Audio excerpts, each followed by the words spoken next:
Okay guys, this is just a bit of an explanation about circles and the equation of a circle. So at the top there we've got x squared plus y squared is equal to r squared, and this gives us the equation of a circle that is centered at the origin, so centered at 0, 0, and has got a radius of length r.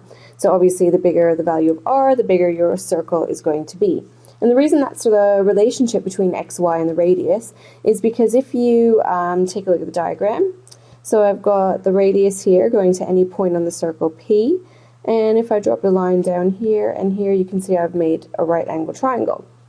Now, the base of the right angle triangle, the length of the base is going to be whatever x is, whatever our x coordinate is, and the height of that triangle is going to be whatever our y coordinate is. And hopefully you know a relationship between the lengths of the sides of a right angle triangle, and that's Pythagoras' theorem.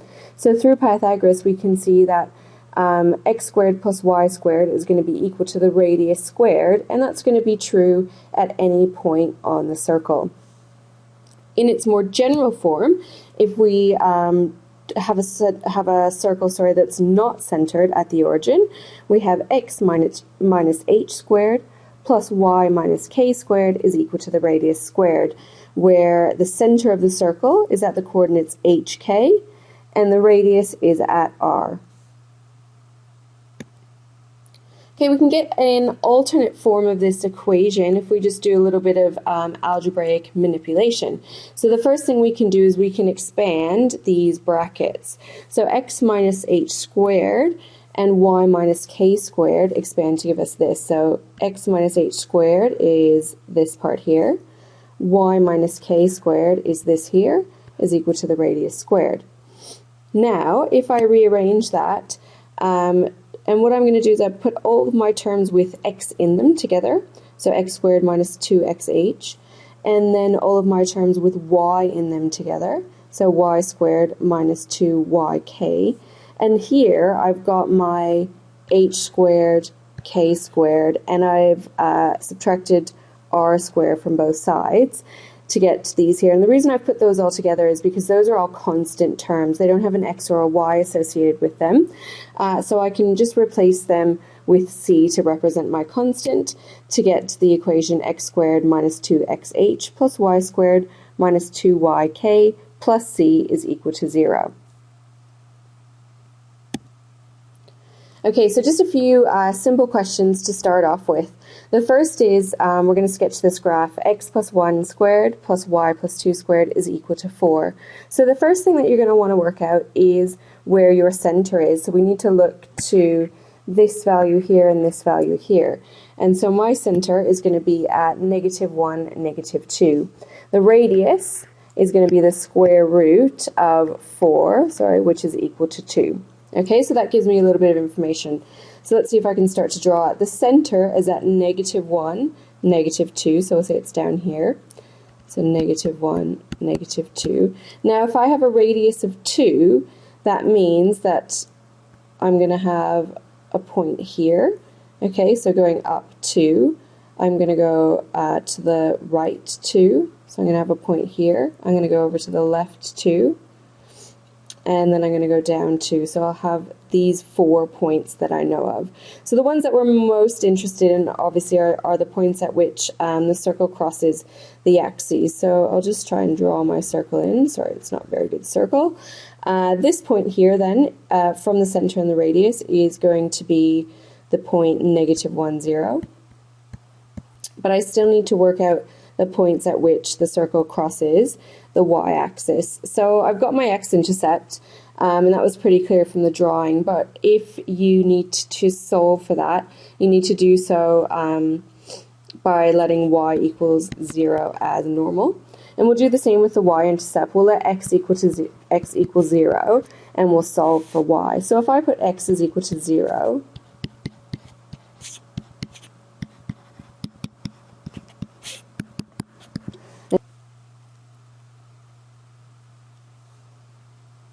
so 0 plus 1 squared gives me 1, plus y plus 2 squared is equal to 4. So if I take 1 away from both sides, I get y plus 2 squared is equal to 3. If I take the square root now of both sides, I get y plus 2 is equal to the positive or negative square root of 3. And then subtracting 2 from both sides, I get y is equal to negative 2 plus or minus the square root of 3. And that's telling me that I've got two solutions for y, which makes sense, again, because I've got these 2 points where my circle crosses the y-axis. So now I need to label them. Which one is which? Well, the one that's the bigger value is obviously going to be over here, so that's going to be the one where I've got negative 2 plus the square root of 3. And this is going to be the point where I have negative 2 minus the square root of 3. Okay, so there's my intercepts. Okay, and that's all you need to do. So you need to work out the center, the radius, the x-intercept, and the y-intercept. Okay, in this next question, we're going to go the other way around.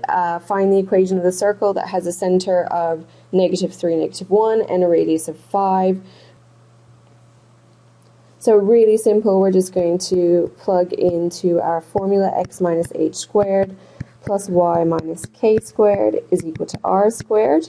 So in this case, we've got x plus 3 squared plus y plus 1 squared is equal to the radius squared. So the radius is 5, so that's going to be equal to 25. Okay, and that's it for that one. Okay, this question here is asking me to find the radius and the coordinates of the center of a circle with this equation, but it's not in the form that we need it, so we need it to look like this.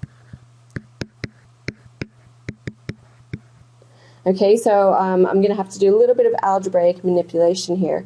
The first thing is I'm going to get all my terms with the x's together, so I'm going to group them together, so I've got x squared minus 4x. And then I'm going to get all my terms with y together. So I've got y squared plus 6y. And then I'm going to put my constant term on the other side because that's going to help me work out what the radius is. So that's going to be equal to 23 because I'm going to add 23 to both sides. Now, in order to get my equation in this form, what I need to do is I need to complete the square. So hopefully that's something that you remember how to do.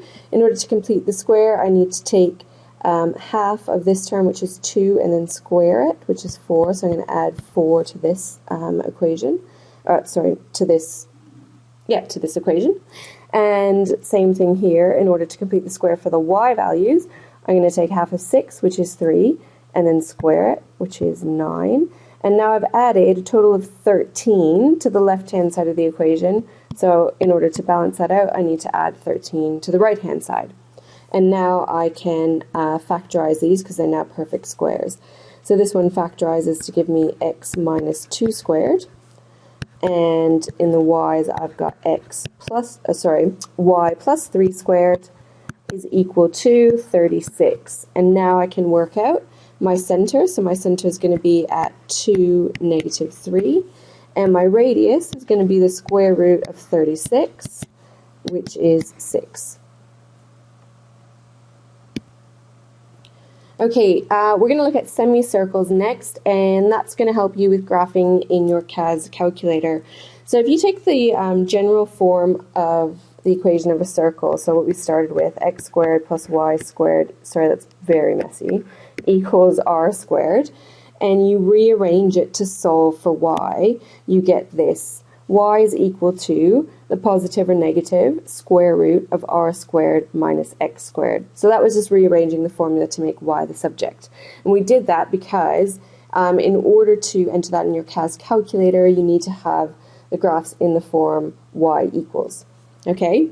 What that gives you is two semicircles. So the positive part of this equation is the top half of a semicircle, and the negative is the bottom half of a semicircle. So I'll show you an example, just really simply. If we had x squared plus y squared is equal to 1, if I wanted to rearrange that, I get y is equal to the positive or negative square root of the radius squared, so 1 squared, which is just 1, minus x squared. Okay, so really I've got two equations there. I've got y is equal to the positive of this, and y is equal to the negative of this. And I'd have to put both of those into my CAS calculator. and this is what you would get. So it's probably a good idea for you to give that a go yourself on the calculator, but you can see that the blue half is the positive part of the equation, and the red is the negative part of the equation. So both of those semicircles give us a whole circle together.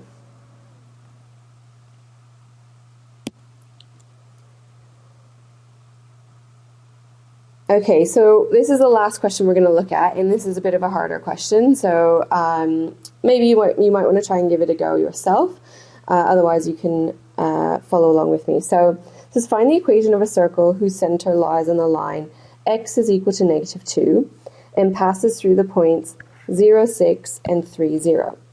So first of all, let's look at the information that we've been given. So we've been given the center is on the line, x is equal to -2. So we know the x-coordinate has to be -2, but we don't know the y-coordinate. So we'll just call it k for now. And we've been given 2 points on the line. So if I've got my equation of the circle, so x minus this value here, so x plus 2 squared, plus y minus k, because we don't know what k is, squared is equal to the radius squared. We don't know what the radius is either. What I can do then is, the only other information I have is I've got 2 points.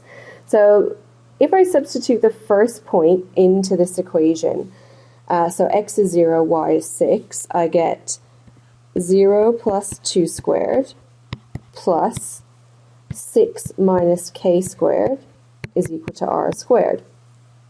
Okay, if I do a little bit of expanding, I get 0 plus 2 is 2, 2 squared is 4, so I end up with 4 plus 6 minus k squared is equal to r squared.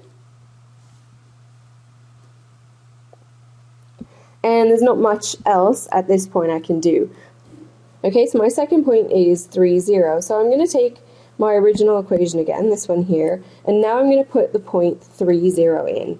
Okay, so that means x is 3 and y is 0. So if I put that in, I get 3 plus 2 squared plus 0 minus k squared is equal to r squared.